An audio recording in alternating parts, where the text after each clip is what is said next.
In the next 2 minutes, I'm going to make you think about and reflect on something called tracking the speaker. Now, interestingly, this isn't called track the teacher, it's called track the speaker. Now, as a teacher, when you're speaking at the front of the classroom, you will be the speaker, so you do want students to track you. And what I mean by tracking is actually follow you with their eyes, to actually show that they are paying attention so that they're cognitively engaging in what you're saying. But from time to time, you may not be the speaker. And actually, there might be a student that is giving an answer over here. They become the speaker. We want our students to be able to track that person as well.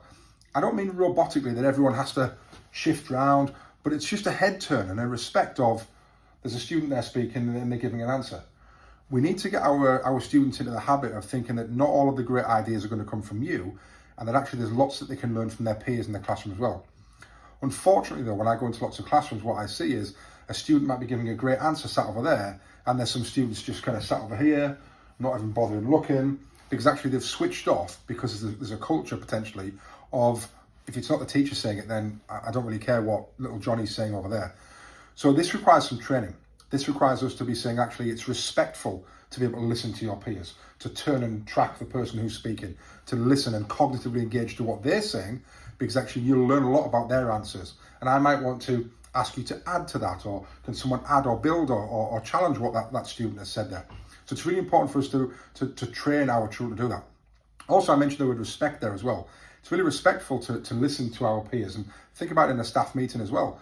If you were saying something in a meeting and nobody was even bothering looking at you, then actually you wouldn't feel that great. It's really nice when someone says, well, actually, building on what John's just said, and then you think, oh, someone's actually listened to me.